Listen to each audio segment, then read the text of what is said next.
Good morning and good afternoon. Welcome to this week's edition of Shop Talk Radio. I got a full house. I'm Tom Dorsey, and I'm here with an awesome roundtable of experts. You might recognize some of these folks. These are the guests we've had on over the last 3 weeks talking about best practices to drive higher build hours per ticket, average build hours per ticket, and revenue in general. And so we thought we would get them all back together so that we could pick their brains, learn from these folks, and drill down into some more specific details. So I want to welcome back first Brittany Schindler. Welcome, Brittany. Hey.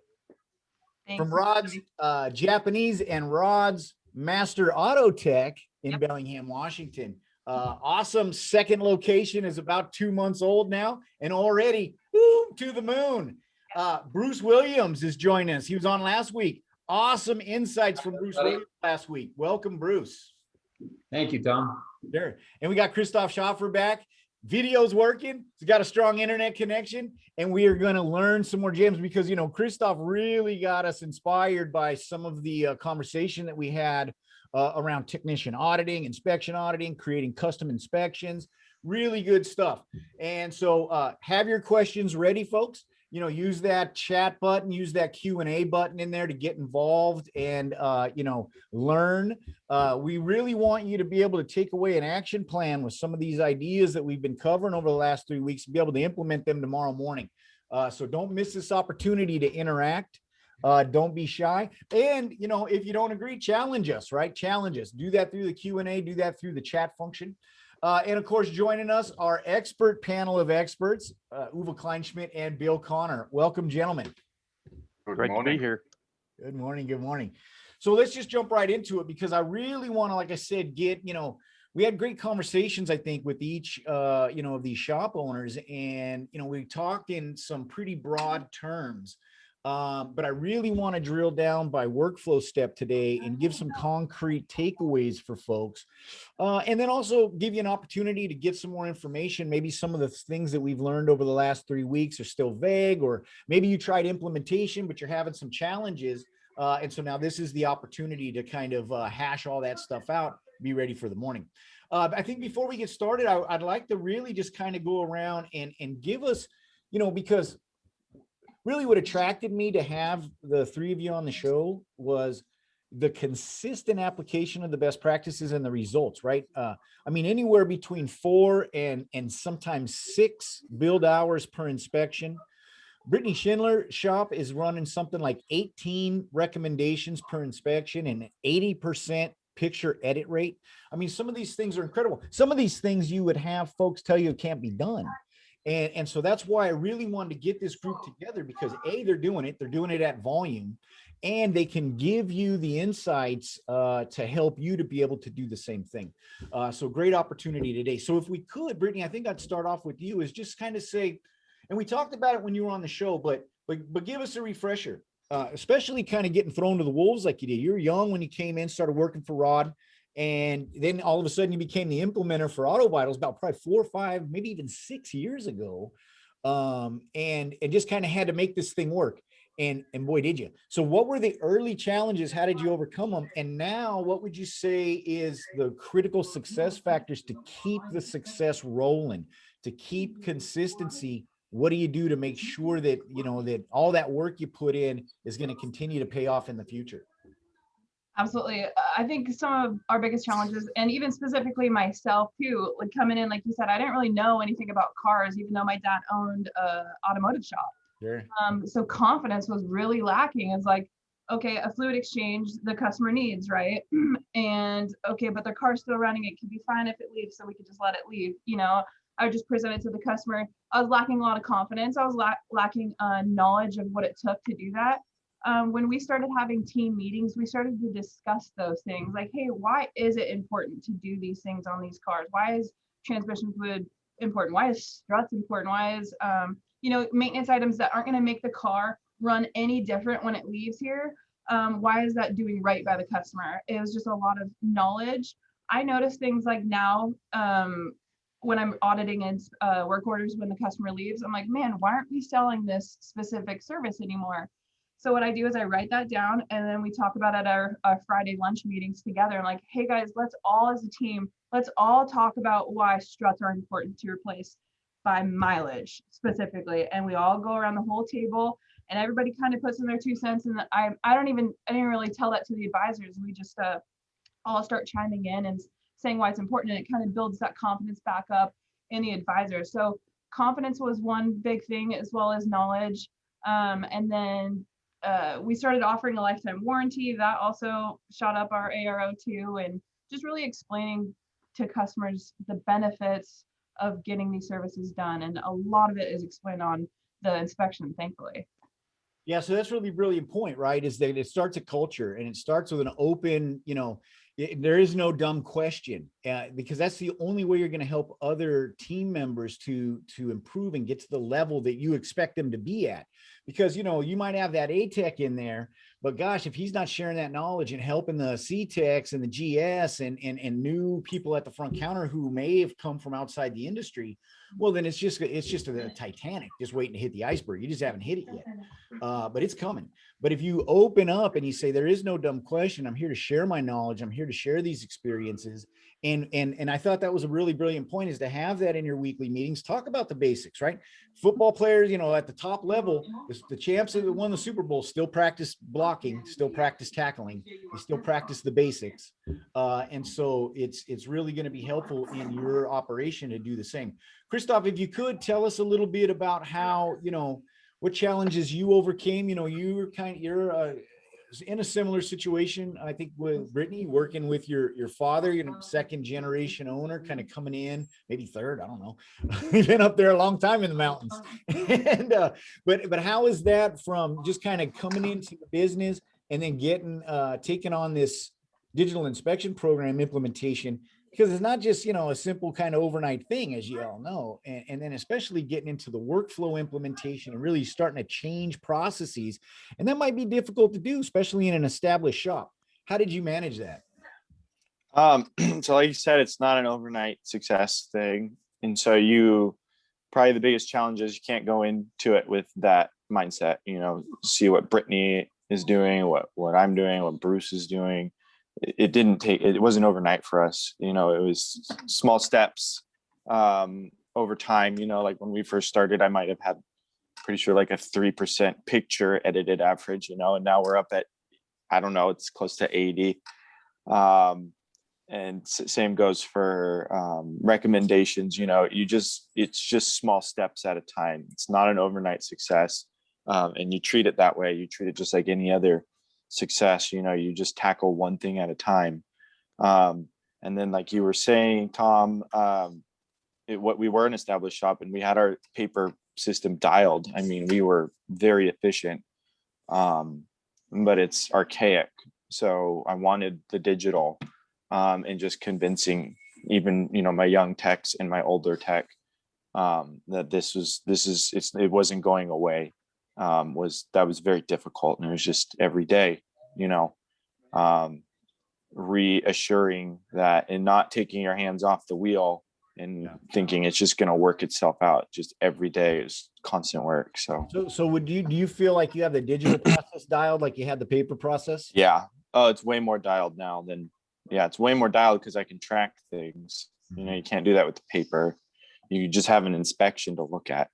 But with the digital thing, I could see like where technicians, we have 3 techs. I could see, oh, this guy's good at taking pictures. Why don't we have him in the meeting next week, tell the other guys what he's doing for his success? And maybe this guy over here is really good at selling maintenance. I mean, I have all this data I can track, and I can see where everyone's strengths and weaknesses are. And then we can share our ideas to make sure that we all have, it just ups our whole process. And that's something. Teamwork makes the dream work. Yes. So, Bruce, how about you, buddy? Kind of I think a different situation, really, and in with the volume that you produce, had to have been a challenge. How did you get it done? Well, definitely it was a challenge, especially when we expanded our shop, trying to design the front end with 3 service advisors, possibly 4. that we can have the customer communication, the customer relationship building time without also having a ton of noise beside you. And we still deal with that, but we've basically redesigned it a couple of times. We've brought in some different dividers, because really you want to have an uninterrupted conversation with your customer. Interesting. To really work on the history, the deferred work, what's expected when they're at the shop, what kind of maintenance preference do they have, and really dig down into why, like Brittany says, doing product knowledge with your team. And so you can confidently talk to the customer about whys and hows of doing all these services, what the benefits are to them. And again, like Brittany says, because when they drive it in and drive it out, they don't feel any different. And there might have been a $600 bill in maintenance services, but they don't understand why. So having that product knowledge to be able to have a conversation, slow down the process a bit, has really, really helped a lot.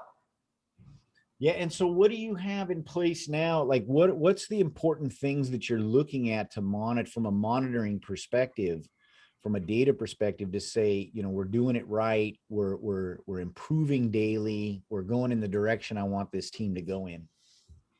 So we definitely edited pictures, you know, and that's proven. And every time we get a little bit lazy with edited pictures, ARO drops. You talked about it when you were on last week. Yep. Totally, every time. And motorist research time. The more detailed you can get your inspections for them, so when the customer's looking at that, they understand. You've drawn attention to fluid samples or worn out parts with arrow circles. It's amazing when you do all that extra editing on the inspection. The research time, like I don't know what mine is, like almost 660 in the last 90 days because of the editing. So it's, you know, it sells itself. It tells a complete story to the customer. So when they're researching it for that long a time, they're ready for a good conversation with you when you talk to them on the phone and at pickup. They understand the extensive inspection work that you've done on their car to give them the best results of the health of their vehicle. Yeah, and that is a really amazing metric, you know, because it correlates so directly to revenue, right? I mean, you could almost say 600-second motorist research time, $600 ARO. I mean, it really, you know, 700 motorist research time, $700 ARO, because it really does. You have to almost try to break it. You have to be doing something, you know, drastically wrong, like insulting the customer or something before you send the text. To have that high of a motorist research time, it doesn't translate into approval rate. Maybe it doesn't happen overnight. Maybe you have a little fine tuning to do, and maybe because I like to use the analogy of telling a story, right? Publishing a story and taking it to market, and then people are reading your story, and you know, I mean, look at some of the greatest, you know, kind of series of books, Stephen King books or J.K. Rowling books. You know, they had a small group in the beginning that kind of got it, and then but now they're these, you know, phenomenons, right? And so many people, they're ubiquitous in our culture, and it's because, you know, really once you have that set expectation and you know what's expected of you, well, then it's easy to follow the story. It's easy to you know, just do the next step, just approve that next appointment, approve that next job, because, well, you know, I have that trust developed, and you know, it's almost as if, you know, well, you're gonna mock me, or what am I, a moron? I mean, I can see the pictures now. I have to fix it. You know, I'm not fixing it. What's wrong with me? And there's almost that kind of own self-guilt or pressure you put on yourself because it becomes so transparent at that point. Wouldn't you agree, Bill? Yeah, I would. And, you know, they brought up a couple good points already, but what I'd like to understand a little bit more about is the story that you're talking about, you know, is the same story that we used to use show and tell at the side of the car. Maybe they could talk about a few of the things that they're actually making sure are included in this story that they're doing. Such as? Well, I mean, at the side of the car, you know, the technician would point to it. They'd say what it is, what needs to be done, and the reason why it should be done today. You know, those are some of the things that we would expect in that story. You know, how are we leveraging that? Are we using the guided inspection, or are we discovering that during our team meetings and then adding in the inspection sheet? Some things like that. And we'll probably get into some of this a little bit as we go on. Yeah, that's a really good point, because that feedback and improvement, it's constant improvement, right? It's like a living document, that inspection sheet. It should constantly be evolving. Not forever, right? Because it's going to get bulletproof. But one of the most important things, I think, is specialization, right? Is you don't want to put everything into one inspection, and then it becomes this behemoth, and then you start to see shortcuts and mistakes. It should be divided up, right? You drill down, you go deeper on a specific specialized inspection. But we can talk about that, like Bill said, when we get into the inspection topic. Uwe, any questions for this panel before we get into the workflow steps? Of course. I just want to add one more element to it. There is no question whether we should do it or not. Right, this motorist research time, we actually came up with that when I noticed myself doing so much online research that I thought, there are 2 hours gone. What did you do? Right, and then realized all facets of our lives where we do make decisions about anything is now triggered by some online lookup, right? My favorite example is, a while ago, probably customers who didn't understand what a timing belt is would ask the service advisor on the phone what that is. They would, because that was the trusted expert. Today, they might just hang up and look it up. Right? Or just Google it without even hanging up, right? Because it's that or fast. Googling while being on the Being phone. right on the phone, and then they're going to test you. Then they're going to test you. Oh, and then finding out it's a rubber band for $150. Why are you charging me $750? So somebody has to connect the dots, right? You can get it on Amazon for $79.99. I checked it. It's not that cheap, Tom, unless you buy some. You go to Alibaba. It's on Amazon. So anyway, the point I'm trying to make is we are piggybacking on a habit we have developed, which was triggered by probably Amazon as the first super successful online place to buy. And let's make no mistake, this is not the end, right? For me, back to your question, what are my questions for the panelists? The one I really know is delicate is, service advisors, seasoned service advisors, were the focal point of all knowledge, have been for as long as we know this industry, right? And so how have you created a rethinking of their role where not everything has to be talked about on the phone, but it gets packed into the inspection result? So replace talk on the phone by image editing and writing notes. So how did that process go? And how much resistance was there, and how did you overcome it, if any? Well, I can speak to that a little bit. The only reference I have is myself being a long-term tech service advisor, manager, wearing all the hats. And then when I transferred to the digital inspection process, it was hard for me to do the transition and get used to doing that. But my service team up front now are quite young. And I found great success with somebody that understands general automotive maintenance and repair, and then teach them a little bit more depth on the product knowledge, and then just teach them from green to understand this is our process, this is our system, this is what we do. Especially with the guided mode, they learn very easily how to go through it at the right order, and there's no pushbacks. Now, I don't know if Brittany and Christoph can say the same thing, because depending on what they had for service advisors before, but definitely with me, it was hard to change. And it's hard to change our long-term customers when we did the switch to understand, because they always ask me questions. Come out in the parking lot and have a look. Come and do this. What do you think I should do? And now transitioning and I really had to get out of my own head and step back and let the system and the process work up front that we put in place. And it definitely works great with our young service team.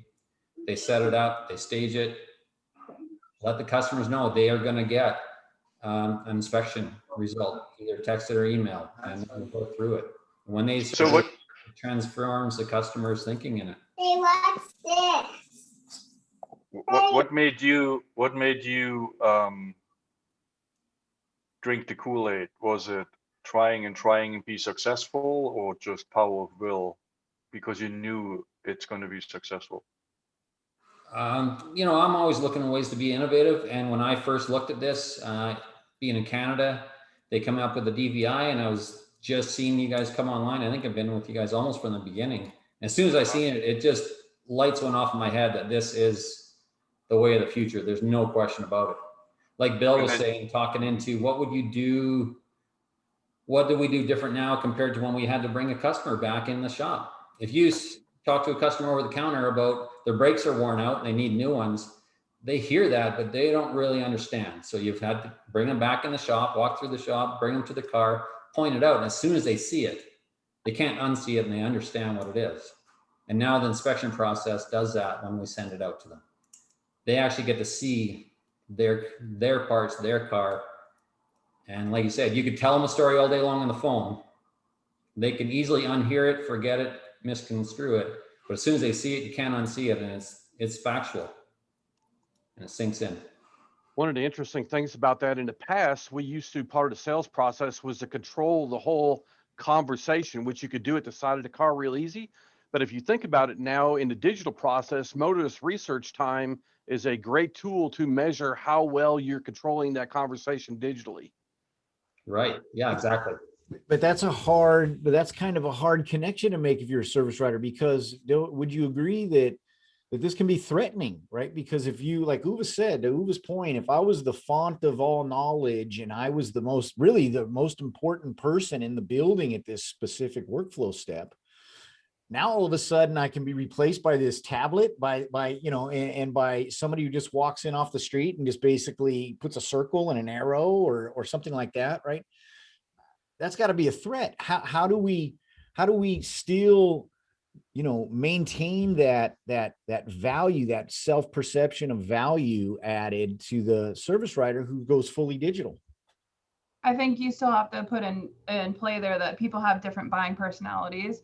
Yeah, everybody gets the same type of information, but the way that you present it to the customer might be different for different types of people. Therefore, you do need service advisors that can read people that do it properly. And on our inspection specifically, we don't have just arrows and circles on our photos. Every single photo that gets edited has something written on it that says exactly what's in that picture. There is no deciphering needed for the customer. It is plain as day right then and there. Another huge goal that we have here at our shop, and we do have a really high motorist inspection rating, is I want my inspection written so well that the customer doesn't have to Google anything. And also on there is the exact same things that the advisor is going to say. The customer read it, they looked at it, they call us, and then we're going to say the same things over the phone just to reiterate what our inspection says. I mean, yeah, I read that. Okay, yeah, that made sense to me. And here he is, someone that I trusted, that I liked when I dropped off my car, telling me the same thing, that, he's really going to be taking care of me. Wow. So if I can channel that differently, what you're saying, it's not a threat to the service advisor, it's just a different channel to talk to the customer. Yeah, I think it's Phone goes to digital. Amazing tool for the service advisor that's going to really, really help them win and just be successful for sure. Yeah. So they get to show off their knowledge. They get to still be that leader, because that's what it really is, right? It's leadership. They just do it in a different format, and actually it allows them to express themselves even more. If they save time, they can talk to 20 customers at a time. Yeah. Right? And it's do that on the phone. Yeah. Christoph? I was going to say just what Brittany was saying. It's a sales tool, Mm-hmm. It's kind of like back in the 90s when OBD2 started rolling out, and a lot of technicians thought that was a threat. Like, oh, this computer is going to replace me, Yeah, it's kind of the same thing, that we're rolling into with the technology that our advisors have at their fingertips. And another big thing that really gets pushed to the leeway that we haven't mentioned yet is the fact that a service advisor can pull up past inspections. And that's a huge tool. We use that a lot. to see what condition the car was in then. Has the oil leak gotten worse? Is it the same? It really helps build customer trust even more.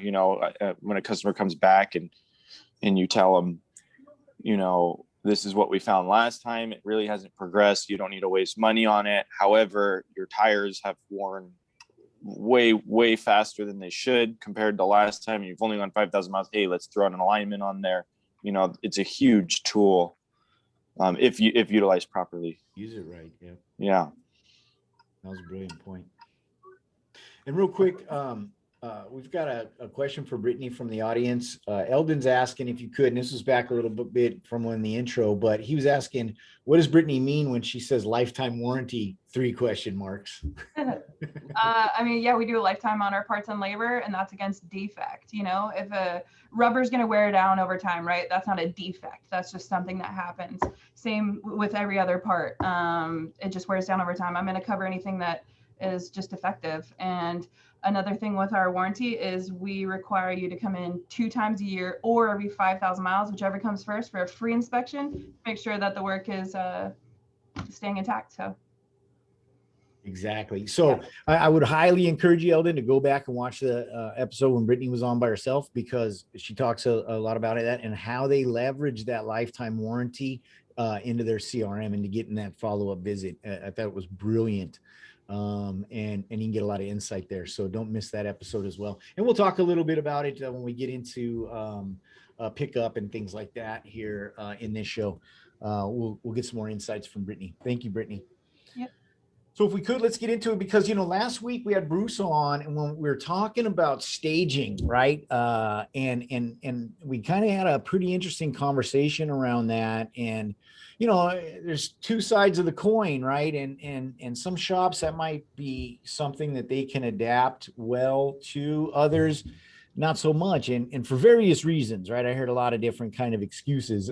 We call them excuses, but it was really interesting, because what he's talking about is staging the customer interaction during the appointment setting to manage kind of a deeper intake interview. And so I think right away, what I'd like to ask is from Brittany and Christoph, how are you making sure in your shop that you get that full intake interview, that deep conversation, whether they're a return customer or brand new to your business, before the drop? We do a lot of vetting on the phone, first of all, to kind of figure out how this customer is. Most people call in and they ask a price of something. Then you kind of get into a little bit deeper, like, did you just do some research, or did you already get looked at? Or you're looking for the cheapest price. You kind of already learn who they are when they first come in. And then they do come in and they're starting to fill out, the intake paperwork. And then we're just having small talk with them and really getting to know them. But we have very specific questions that need to be asked to every customer, whether that just be coming in for an oil change or in for diagnostics. Like, these questions need to be answered. And we built it into a casual conversation that we have with the customer. I think just being very prepared and knowing the questions that you need answers for at drop off is going to make it go by really fast, but also really thorough for you guys. So that's interesting. So do you profile those folks off of that intake interview? Do you say, this person is resistive, they only want, what they came in for, they only want the basics, or, hey, this person is a lot more open to suggestions and more of a long-term customer prospect? And then do you put goals in place to try to flip those profile? Well, I guess flip the resistive profile into a more receptive profile. Yeah, it depends, if someone's going to come in and be like, oh, I'm getting rid of this car next month. It totally depends on what we're going to do and how we're going to do the inspection too.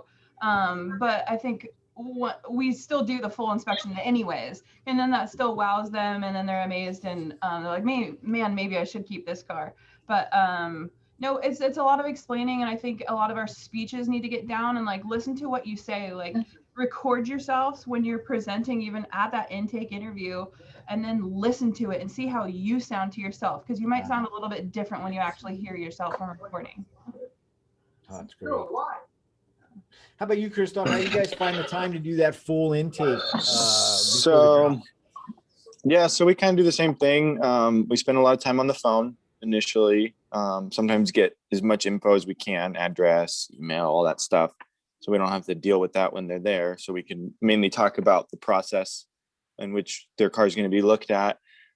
We do stagger our appointments, but I'm sure the other two can attest to the fact that you get there at 8 and everyone's there at the same time waiting to drop their car off. So it's difficult. You can't control that. That pretty much happens every day.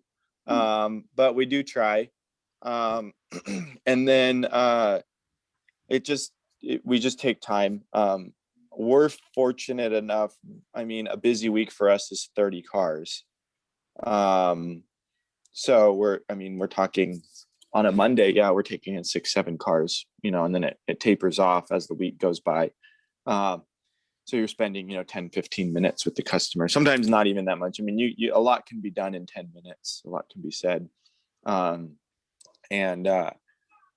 It's part of the process, and it helps, and it builds that trust, especially with a new customer. An existing customer might only be less than 5 minutes, but a new customer, is going to be 15 minutes, sometimes more. And most of the time we're just talking with them. And you need, one of the things you guys were talking about is like a lot of people think that they don't have that time. Yes. But that time is so important. I mean, if you think that you want to get a high average RO and a high picture or a high motorist research time and all these numbers, I mean, Brittany and Bruce probably the same thing. I mean, as I said earlier, it doesn't happen overnight, and it starts with the little things, like spend an extra 2 minutes with the customer. Every week, try to spend on average, I don't know, 1 more minute with each customer. And at the end of the year, you're going to be spending 15-20 minutes with them, and you're going to find that time. And if I may, what I loved about Bruce's example is he's injecting role plays with the team. Yeah. Right. So how to approach the customer? How do you do that? Is it like, do you do the same as a script or an outline of a script, or how do you get consistent? Brittany and Christoph. Yeah. So that's one thing I really wanted to do is role play, and I keep telling myself, "Oh, we're going to do role play," but we've done it in the past, but I haven't found consistency in doing it. That's awesome. You're doing that, Bruce. We kind of in the beginning, I kind of would talk to the customers, and then my service advisors would watch, but now they fully have it. And I just reiterate the fact that we need to spend that time with the customers. Or if a customer, I guess we kind of do a little bit of role play, but not so much as like I pretend I'm the customer, but like if a customer wants this, or if they want that, or how are we going to handle this guy when he comes in? He only doesn't want to do the inspection. That doesn't really happen, but it does happen every now and then. Like, how are we going to handle that guy? And it helps make it smoother and quicker. And we just talk about it, I should say. Me and my service advisor, we just talk a lot about handling of objections in this case, right? That's a huge deal. Yeah. Huge. Yeah. So the expectation today is, regardless of whether the customer is going to be at the counter or on the phone, the service provider is obligated to spend that quality time with them regardless. Is that correct? Yes. Yep. Yeah. I mean, in ours, they know the benefit of spending that time with the customer,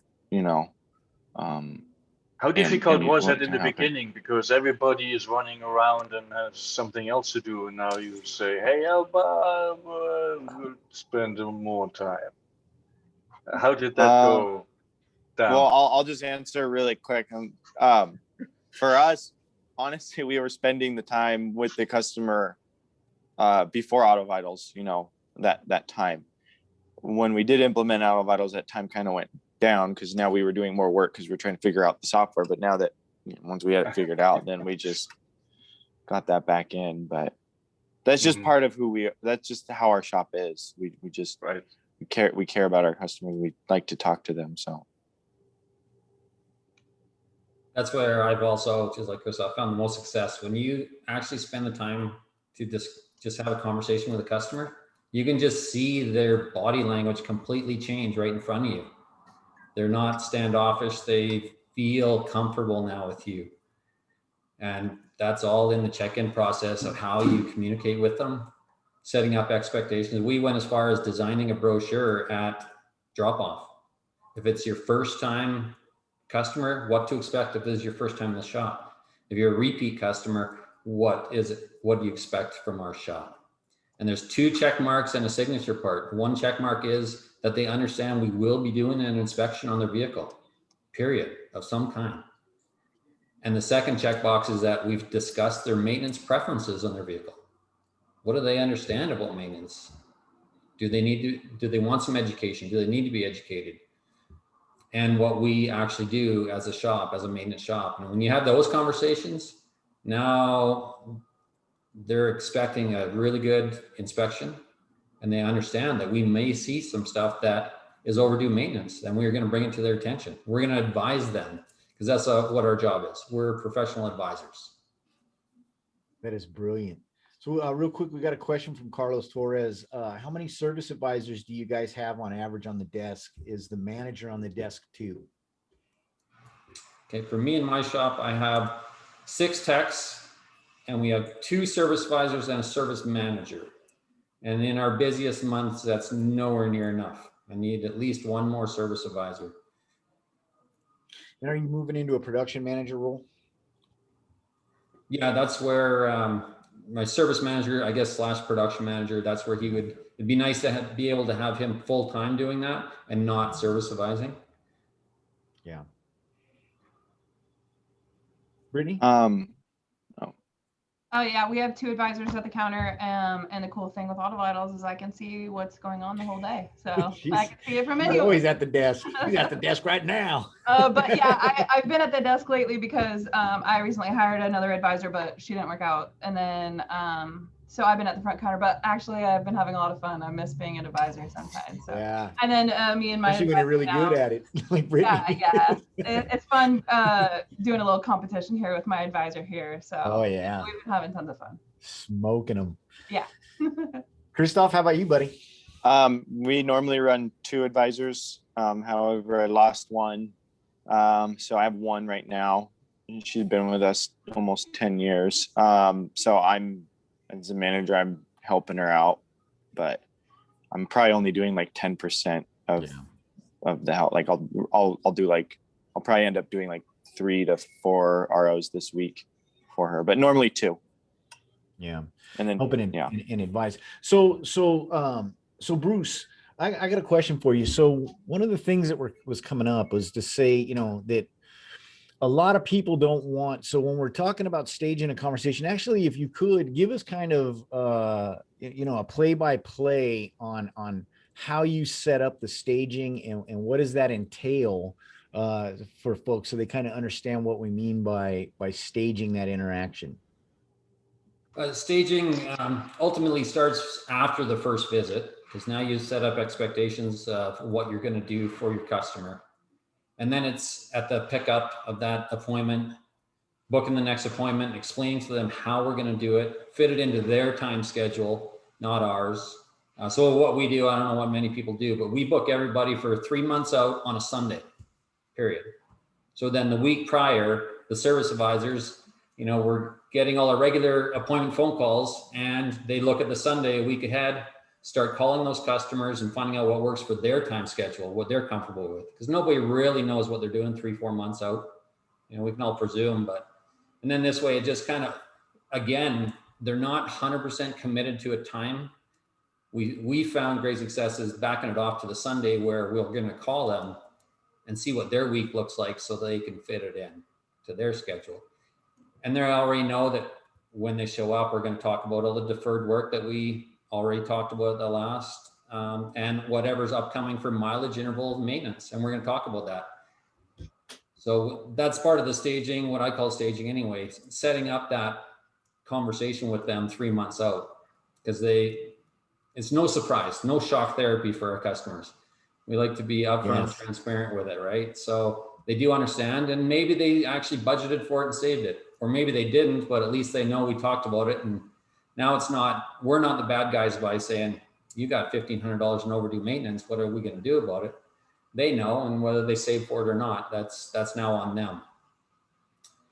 And then of course, then that whole process starts over again right from then. We talk about, I had to check in a customer this morning because our front end, like Christoph said, everybody just jumped through the door at 8:05 and we're like, holy cow. So I checked in a brand new customer, explained to them, we're doing a diagnostic, but had the time to explain to them, we're really a true maintenance shop. And we have a maintenance system built into our point of sale.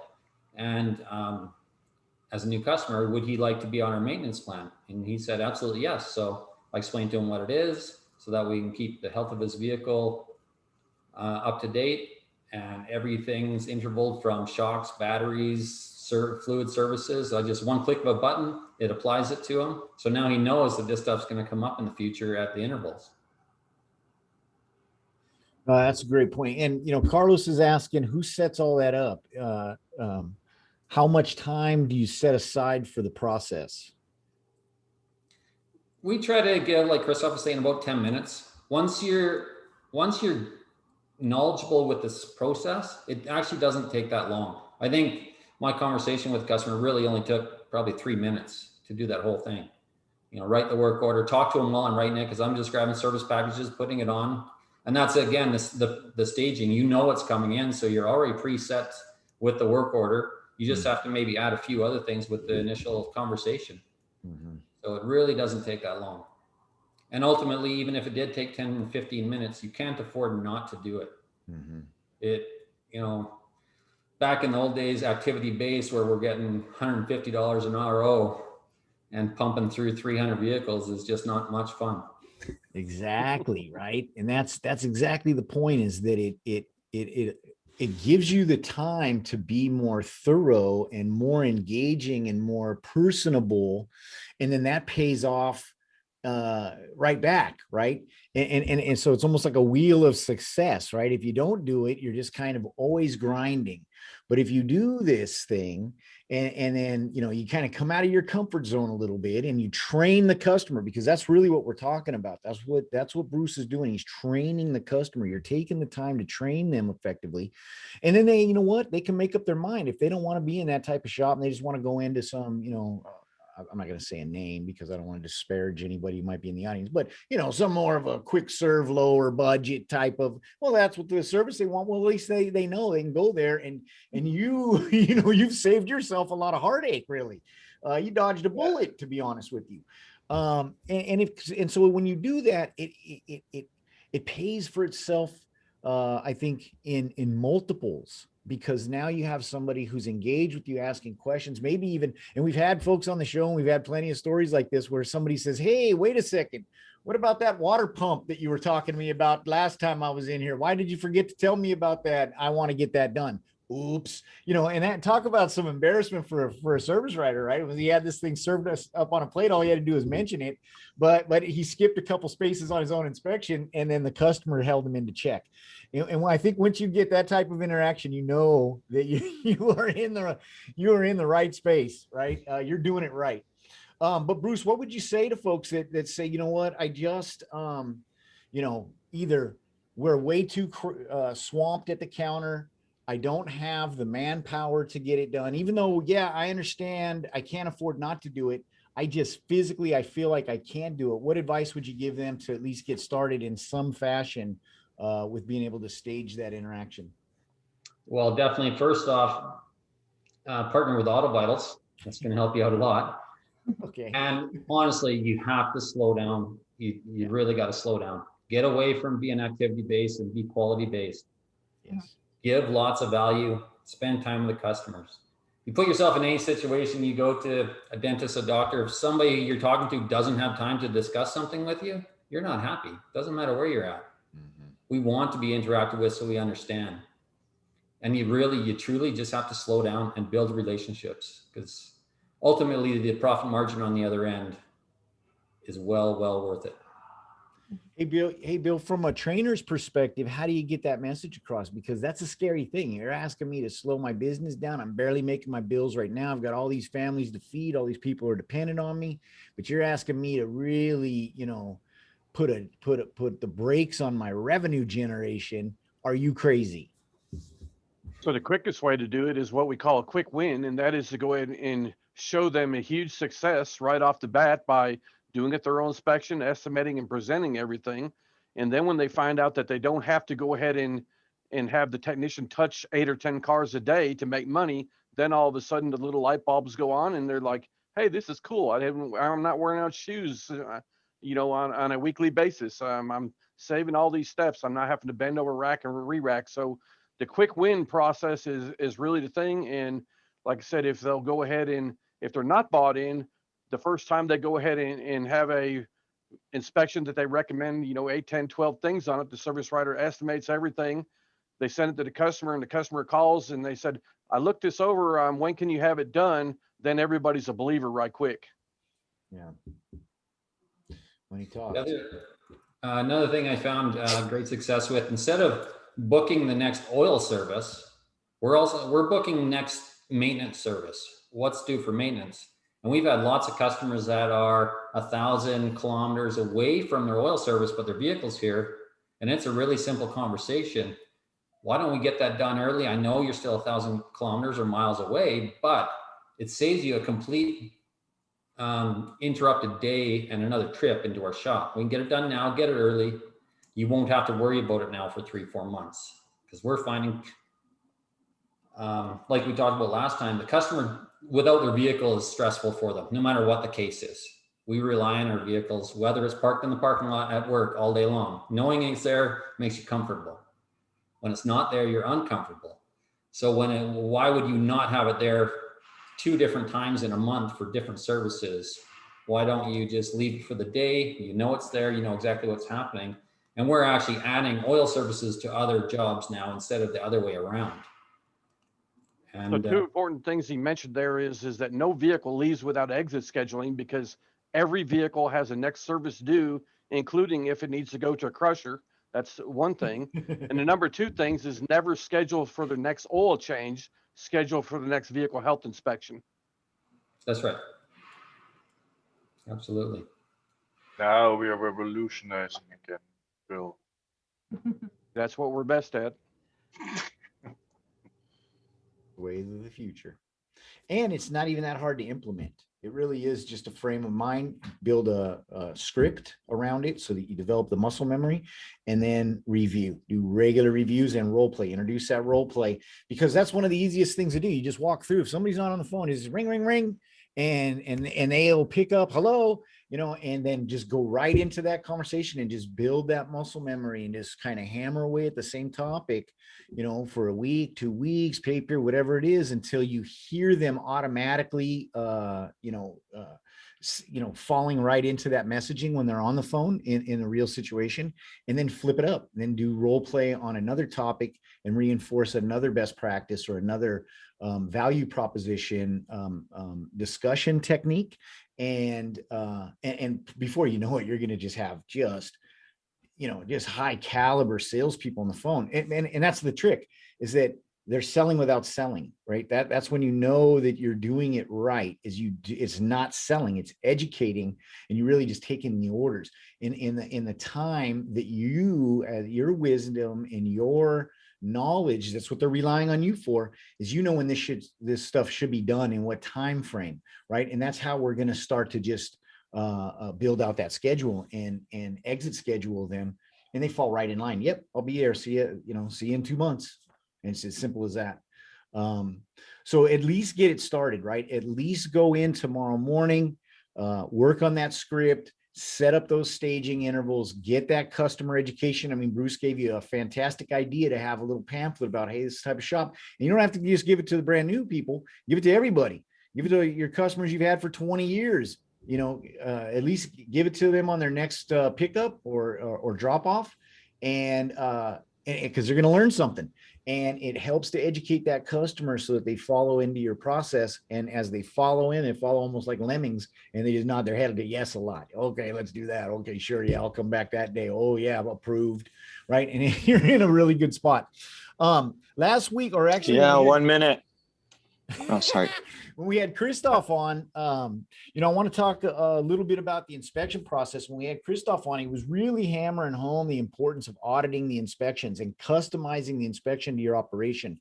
And I can tell, matter of fact, I've been having some recent conversation with folks that are like, hey, we're doing 40-minute inspections. We think it's broken. No, you probably need to watch Christoph's episode. That's literally what I told him. I sent him the link to Christoph's show. Why? Because it's a brilliant point, is that you need to customize that inspection with the input from your team to make it as efficient as possible and as thorough and effective as possible. Christoph, if you could give us a little kind of rundown on what that process looked like for you as you were adopting digital inspections. So the first thing I did was, obviously, if you're new to doing digital inspections, you obviously have a paper inspection. So what I did is I just took our paper inspection and typed in the exact steps that we had on the paper one. So it looked almost identical. And then the next thing I did is I got with the team and we tweaked it to, you know, you obviously have your test drive. We broke it down to 4 things. Every shop's different. I highly, highly do not recommend using someone else's inspection because every shop's different. You got to make your own, or you will not be as successful. Can I interrupt you? I'm sorry. Sure. Why is that? Is that because the team buys into it way more quickly? Yeah, I would say, well, it makes it easier for the team to do it because it's the same thing they were doing, but just on a tablet now. Right. It's not different. You know, they're not like doing the test drive and being like, oh, I need to check the horn. Like, why is it 6 pages back? The way we do it here is we do that first, you know? So I went with like the exact same process that we were doing it before. And then we still tweak it. I don't as much anymore, but like, for example, a couple of weeks ago, my technician was like, why do we have the we have a step windshield chips, you know, you probably all have that. He's like, why do we have it at the very end? He's like, that's like, usually I can do that during the test drive. And I asked the other technicians and I'm like, yeah, we look at this. So we have to go back and then go back into it. So for us, we have like basically 4 steps, all the stuff they check on the test drive, then all the stuff we check under the hood before we lift the car, you know, cause then you have the other thing, like some of the inspections in there are, you know, you're lifting the car up and down if you want to, you know, go step by step. Right. Whereas I tried to make it where you sweep, you know, the hood, under the hood, and then you lift the car halfway up. Now you check the brakes because it's easier to check the brakes when the car's halfway up, you know, and take pictures, and then you lift it all the way up and then you do the underside. So it's like this whole streamlined process that I built, and it took me, and I've said this on the past Auto Vital shows that I've been on, the Digital Shop Talk. It's not something that takes a day to build. It took me a week. So just initially, and then, you know, I've tweaked it, you know, since then. But you, as the implementer, and I'm sure Bruce and Brittany will agree with me. I mean, you got to sit down and make your own inspection. It's going to take time. It's not going to be easy, but it's going to make your life a lot easier because you're going to get buy-in and your inspections are going to be quicker, and it's just benefits are huge. So yeah, no, I was in a shop. Well, it's been about 3 months ago, but I watched this guy and he walked around the car 6 times before they lifted it, 6 times. And I thought, yeah, so I asked him, I said, why wouldn't you just walk around it once and then do this, and this at the front left, and then in the rear left, you know, driver's side, and then go here and do these things? Why wouldn't you do it like that? And then when you get to the front, you're done. Then you could lift the vehicle. Right? And it was like, he never even thought of that because they were just going by the paper, and it was causing him to walk around the car 6 times. Yeah. So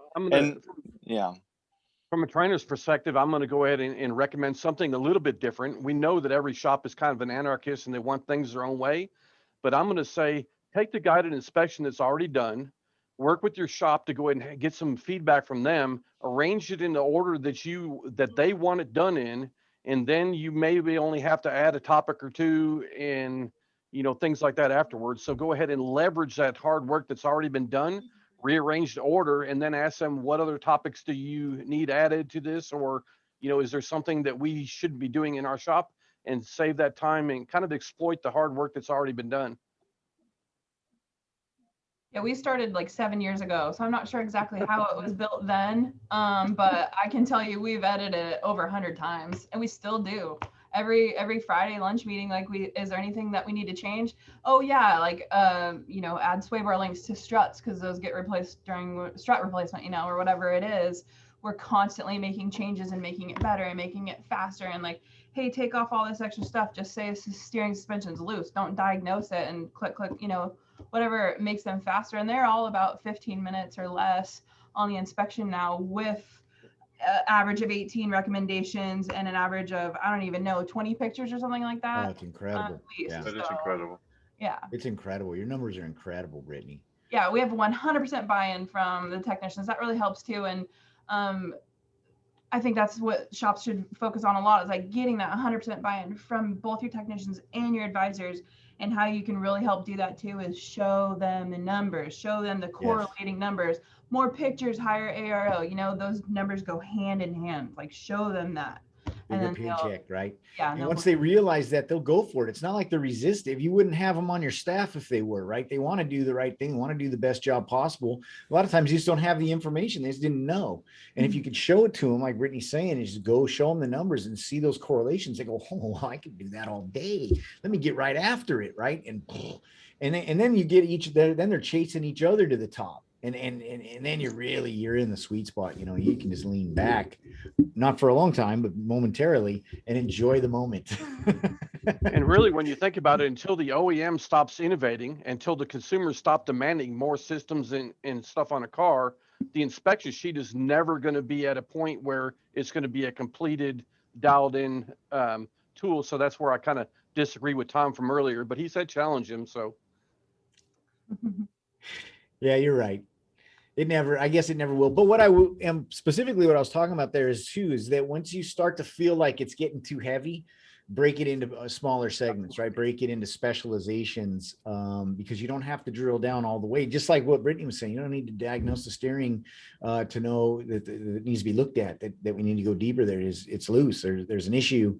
And then you can have a specific suspension inspection where you go into all the different components that could be faulty to create that sloppy steering. And I think you're going to be quicker and more efficient when it comes to that. And what that leads to, at least in my experience, is higher adoption rate, right? The technicians are much more likely to be thorough and to buy into the process. If it's not, they're just rolling their eyes going, oh my gosh, we got to, inspect this. This isn't even a 4-wheel drive. What's transfer case on here for? This is so stupid. You don't want them getting into that kind of a mentality, poking holes in the thing. You want it the opposite. They're adding value, and to what Brittany's point is they're bringing up very succinct improvements. And once they do that, it's their idea. They're going to use it, right? They asked for it. Now they're using it. See, and the more that you can get them to do that well, the quicker that they're going to adopt. And of course, from a shop owner standpoint, we want to point out that these other inspections should be pinpoint paid inspections. Oh yeah, sure. Thank you. Yes, that's brilliant also, right? That's another revenue stream, and or you leverage it, because I didn't get to get in. I mean, we're already at the top of the hour and it's staying. I kind of want to kick myself. That's what I'm doing right now under the table. But we didn't get into, I wanted to really get into kind of Brittany's use of that warranty. And also, if you remember, if you're a regular listener to the show, we've had Bruce Nation on, and Bruce Nation does something very similar to where he puts this, a value, of course, on the inspection, and then says, hey, it's complimentary to you if you're following this kind of plan with me. But as soon as you deviate from that plan, well, then I'm going to have to charge you. And it goes right back to Bruce's staging, is setting that expectation up front, because you know why? Oh my gosh, I remember he said something about it's going to cost me more money if I don't do something. So I'm just better say yes to that next appointment. Simple enough, right? It's planting that seed and putting that information in there that says, hey, I have follow-up and I'm engaged with this shop. It's not a one and done. And I have more work to do. There's an expectation I have more work to do. And then that way, every communication that comes in from you is read, responded to, interpreted, You get feedback and questions. You get that opportunity to drill down and profile and get that information. And then, of course, you get a much higher adherence to your follow-up appointments, right? You get a lot less no-shows. I think we have to do another show just maybe in 2 weeks, because I think we already had these guys on 2 weeks. we made You it have to send them a barely. paycheck, Uva. You got to send them a Oh. paycheck. They might come back. Okay, we'll find a way. I know we didn't even get, man, we just scratched the surface. I got to tell you, that was a fast hour. It was one of the fastest. I thought it was brilliant. I thought there was a lot of really good salient points in there. And I hope that folks, you know, in the audience, tell your friends, you know, get them, point them to this, share the link when the video comes out, because, you know, this is going to help a lot of people. There were some things that we covered in here that are really the fundamentals, the cornerstones to success. And you've probably been, you know, fighting a self-induced headwind a lot of times. And I think we had some information here that will help you to make those wins disappear and really put you on a track to, like Bill says, quick wins. And that's the key. Can't thank you folks enough for coming in and sharing that information and really, you know, giving us some insights. I mean, you are some brilliant operators, and, you know, it's really a great opportunity for folks to learn from you. Thank you. Thank you very much. Thank you. Phyllis, Thank you, thank guys. you. Lots of good information. You're very Thanks. welcome, Phyllis. Thanks for being in the audience. We're going to do it again next Wednesday. What do you got? Dan Garlock on from Silver Lake. Yep. Coming on and joining us next Wednesday. He's a multi-shop, three location owner out of the upper Midwest, out of the lakes, and known him for a long time. Four locations. Yeah, thanks, Uwe, for correcting me. Known him for a long time. A great ATI shop as well. Great operator. Really looking forward. First time he's been on the show, and I kind of kicking myself for that one too, for not having Dan on earlier. I said the same thing about Brittany. Thanks a lot, folks. Thank you, Bill. Thank you, Uwe. Better luck Thank than you. ever. We'll see you soon. I will be bugging you about coming back on, I think, because we got another half to cover. Love to come back anytime. Appreciate you Thank all. you. Great show. Thank you very much. Okay.